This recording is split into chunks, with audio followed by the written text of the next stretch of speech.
No mundo, nas casas, na espiritualidade. A responsabilidade do homem na evolução dos animais. No ar, pela Web Rádio Meimei. Animais, nossos irmãos.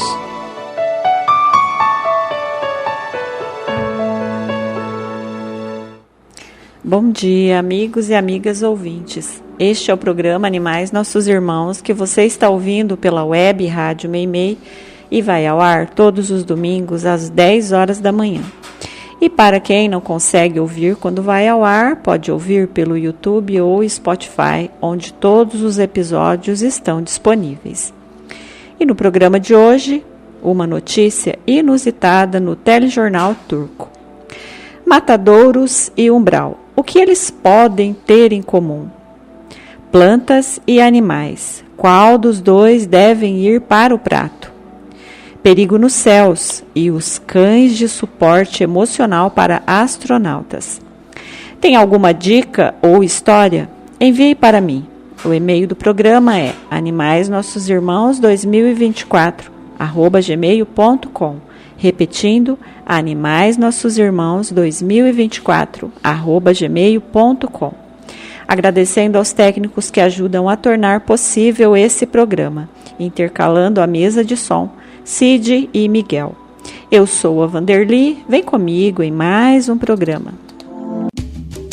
Você está ouvindo Animais Nossos Irmãos. Os turcos amam gatos, isso o mundo todo sabe. Mas mostrar isso em um telejornal nacional é algo completamente inusitado. Certo dia, uma gata de rua apareceu no prédio de uma emissora de TV turca e se tornou mascote da equipe. De nome Leila, mas carinhosamente chamada de a moça bonita da redação, ela se tornou parte da vida de todos. E quando ela engravidou, foi acolhida e cuidada. Os filhotes nasceram e, desde então, ela e os bebês vêm recebendo cuidados constantes dos funcionários que garantem a alimentação adequada, bem-estar e muito carinho. Apesar do vínculo criado com os filhotes, os funcionários do local sabem que está na hora de deixá-los encontrar novas famílias, que devem se comprometer com os cuidados básicos, como vacinação e castração, garantindo vida saudável e digna para os filhotes. Henri Buga, um dos apresentadores do telejornal dessa emissora, publicou em seu perfil nas redes sociais fotos dos filhotes, enfatizando que cada um deles nasceu com muito amor. Mas ele não parou nisso. Dias depois, o apresentador decidiu fazer algo diferente. Interrompeu o telejornal para mostrar os filhotes ao vivo e tratou aquela cena com a leveza de quem sabia que estava diante de algo muito especial. E por alguns minutos foi mesmo, porque entre tantas notícias pesadas, aqueles pequenos se tornaram, sem dúvida, a melhor notícia do dia. A cena logo se espalhou pela internet, sendo descrita por internautas como a forma mais fofa possível de terminar um jornal. Mais do que um gesto simbólico, a iniciativa do apresentador reflete uma característica muito presente na sociedade turca: o carinho coletivo pelos gatos. O ouvinte quer saber.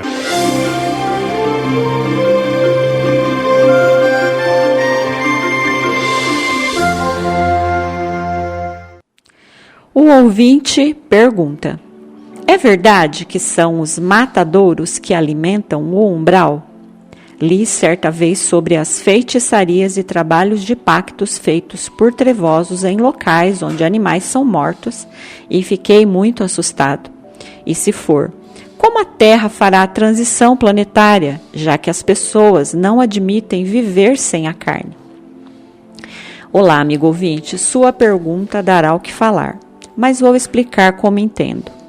Eu também já li em muitas vertentes espirituais, inclusive dentro do espiritismo kardecista, que são os matadouros que tornam possível as atividades dentro dos umbrais.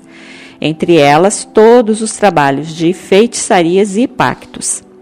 Para quem não sabe, os umbrais são as regiões habitadas por desencarnados que ainda estão presos ao mundo físico e suas sequelas, como o inferno de muitas religiões.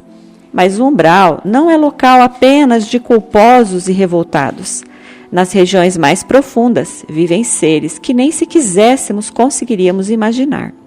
Seres milenares que governam e já implantaram na memória coletiva a certeza dos demônios, já que desde muito antes da nossa humanidade chegar ao que chamamos de sociedade, eles existem e governam. Esses seres precisam de energia para permanecerem nesses locais, pois que vão definhando com o passar do tempo. E para isso, incentivam entre os seus comandados os rituais e sacrifícios onde se utiliza sangue, que é de onde eles conseguem retirar a energia que precisam para continuar governando. Os animais são muito visados nesses locais. Acontece que eles não conseguem levar animais para lá, visto que os espíritos de animais são protegidos. Então, eles atuam aqui, no nosso mundo.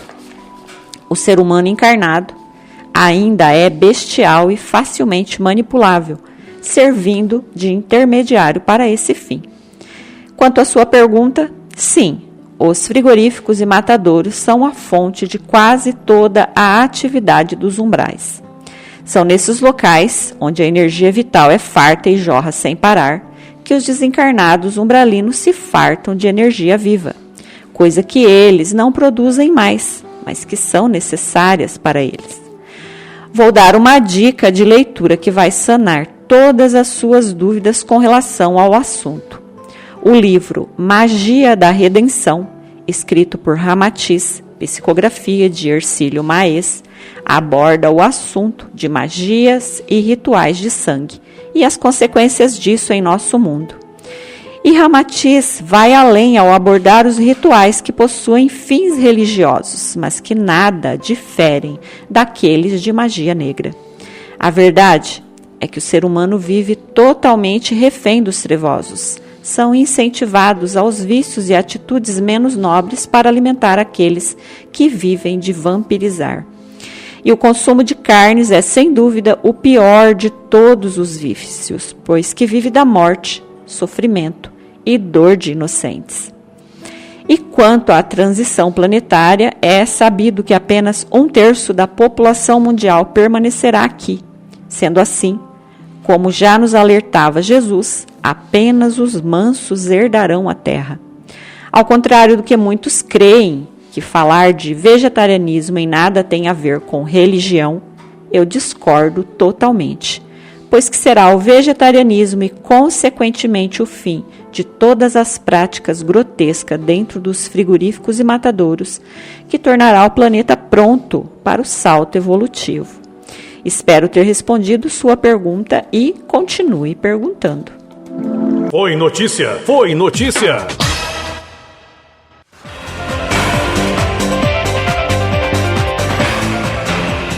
E mais um caso de crueldade extrema contra animais. Dessa vez, infelizmente, aconteceu aqui em Garça. De acordo com as informações do boletim de ocorrência, uma mulher de 28 anos relatou que queria terminar um relacionamento de 14 anos com um homem de 32, mas que o companheiro não aceitou o término. Com medo, pois que ele foi violento e fez ameaças de morte, a vítima foi para a casa da irmã e por lá ficou alguns dias. Na noite de sábado, 18 de abril, por volta das 19h40, ao voltar para casa, a vítima encontrou o cachorro da família morto. O cão tinha sinais de violência extrema na região do pescoço. A perícia foi acionada e um laudo veterinário preliminar apontou múltiplas lesões causadas por um instrumento cortante, descartando causas acidentais ou ataque de outro animal. Segundo os peritos, o animal foi submetido a extrema tortura antes de morrer. O caso gerou revolta e segue sendo investigado. E mais uma vez, um animal inocente paga pela bestialidade humana. Foi notícia, foi notícia. O ouvinte quer saber.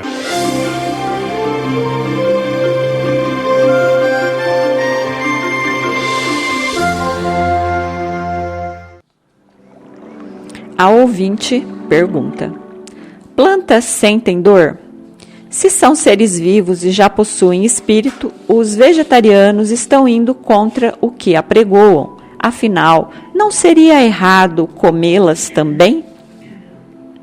Olá, amigo ouvinte. Você ainda come carnes? Se come, sua pergunta parece uma forma de se isentar da responsabilidade e colocar todos os vegetarianos em um patamar de culpados. A Terra ainda é um planeta de habitantes muito primitivos. Quase que em totalidade, os que por aqui nascem pouco entendem de empatia. E nossa matéria física também é primitiva, visto que ainda precisamos de alimentos. E a proteína animal, desde primórdios, é usada como base em todas as refeições. Fomos acostumados a isso e a mudança para uma dieta mais saudável e menos cruel pode incomodar muita gente, que resulta nessas perguntas que eventualmente alguém me faz. Colocar as plantas em patamares de evolução, onde elas podem entender e sentir o mundo ao redor, não é correto. Afinal, elas ainda não adquiriram esse potencial e, quando o adquirem, logo mudam de reino. E respondendo diretamente sua pergunta, as plantas não sentem dor, ao menos as conhecidas dos humanos da Terra. E elas não sentem dor, pois que para isso precisariam de um sistema nervoso, coisa que ainda não possuem, mas precisam ser respeitadas como seres vivos em evolução, pois que ao matar uma planta por diversão, mesmo que elas não sintam a dor de um animal, ainda assim estaremos indo contra as leis de Deus, pois que estaremos impedindo sua evolução. Mas precisamos comer, e essa é uma verdade. Mas podemos também escolher entre matar um ser que sangra, que nos olha e sente dor, ou podemos comer plantas que comprovadamente não possuem sistema nervoso. E é nessa parte que difere um vegetariano de um carnista. Nós escolhemos causar o mínimo de sofrimento possível a outros seres, já que viver sem comer é impossível. Certa vez, um famoso apresentador de TV fez uma piadinha ao dizer que os vegetarianos eram covardes, pois que matavam a cenoura que não podia correr quando o coelho corre e pode escapar da faca. Quem tem corrido atrás do coelho para se alimentar? A maioria do ser humano vive de comer o que outros matam para ele, alimentando com isso os umbrais da terra. E eu falo sobre isso nesse mesmo programa na pergunta anterior. Ao invés de ficar encontrando argumentos para continuar vivendo do sofrimento de inocentes, por que não visitam um matadouro?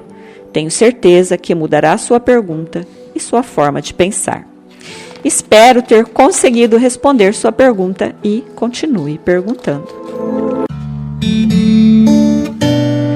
Na Web Rádio Meimei, Animais Nossos Irmãos.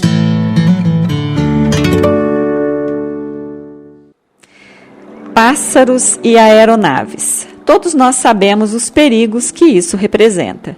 Não é incomum pássaros sendo sugados para dentro de turbinas ou se chocando contra as aeronaves.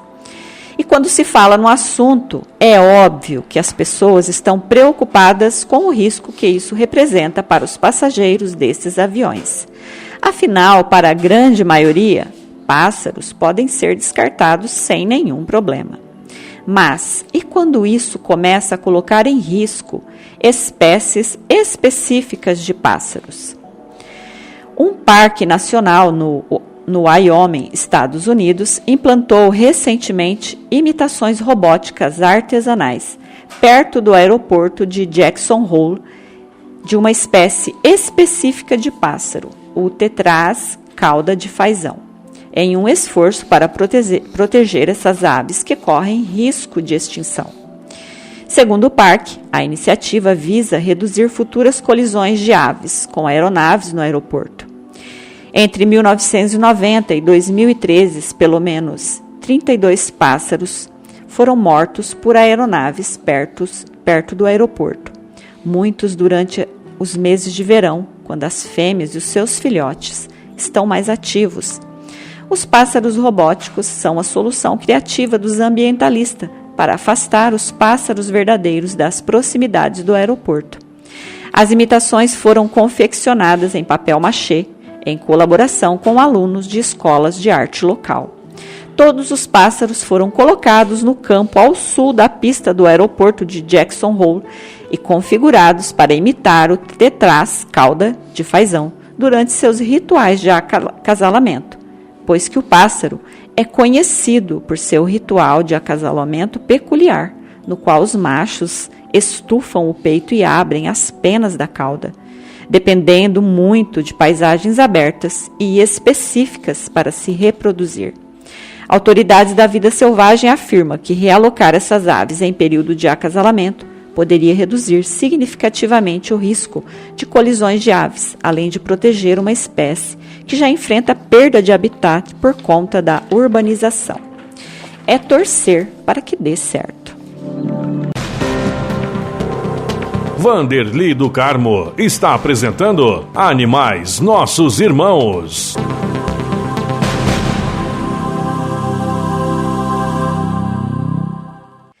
Depois de 10 dias em missão na Artemis II, a astronauta Christina Koch compartilhou em suas redes sociais a emoção de sua cachorra ao revê-la após a missão. Koch, que ficou 10 dias no espaço, voltou para casa e foi recebida com entusiasmo pela cadela Sage. O momento, registrado em vídeo e compartilhado pela própria astronauta, rapidamente viralizou. Nas imagens, Sage corre ao encontro de Koch assim que ela entra em casa. A reação é imediata. Pulos, abanadas de rabo e uma excitação difícil de conter. Uma cena comum para muitos tutores de animais domésticos, mas que ganha outra dimensão depois de dias longe da Terra. Ao publicar o vídeo, Koch escreveu: "Ainda acho que eu era o lado mais feliz desse reencontro. A Sage me ensinou tudo o que eu precisava saber sobre ser um animal de apoio emocional, mas eu não esperava que isso fosse útil, como tem se mostrado." O comentário faz referência ao papel dos animais de apoio emocional, que assim são chamados, pois que ajudam a reduzir o estresse e a ansiedade, algo extremamente importante para profissionais submetidos a ambientes extremos, como astronautas. Missões espaciais envolvem isolamento, rotina intensa e alta pressão, fatores que exigem preparo psicológico tanto quanto físico. Estudos indicam que o suporte emocional oferecido por animais é uma ferramenta eficaz para reduzir a ansiedade e os níveis de cortisol, o hormônio do estresse. Para Koch, o retorno ao lar representa não apenas o fim de uma etapa técnica do Artemis II, mas o necessário processo de reajuste psicológico e reconexão com o mundo real por meio do afeto animal.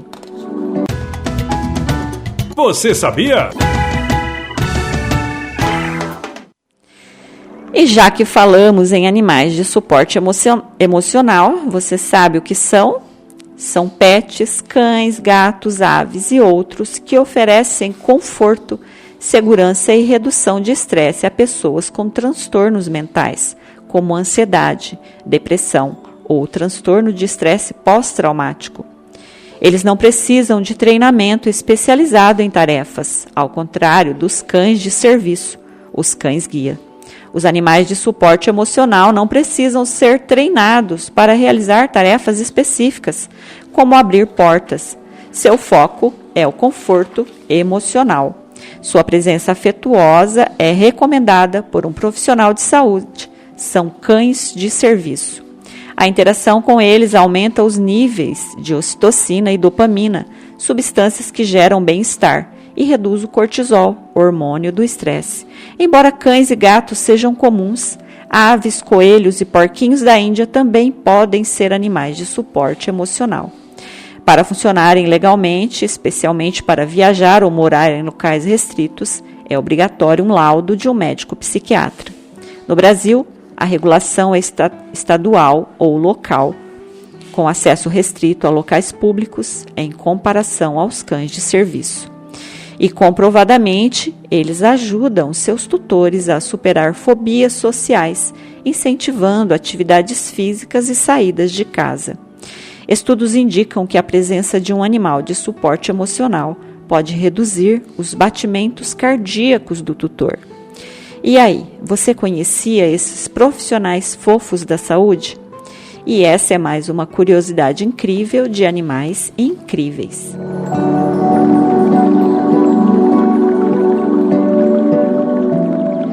E chegamos ao fim de mais um programa. Muito obrigada pela companhia. Para esse domingo, um abraço acolhedor de nossa Mãe Maria e toda a luz e serenidade de nosso Mestre Jesus. Para os animais, desejo o melhor sempre. Amor, respeito e cuidados. Tenham todos uma excelente semana. Fiquem com Deus e até o próximo programa.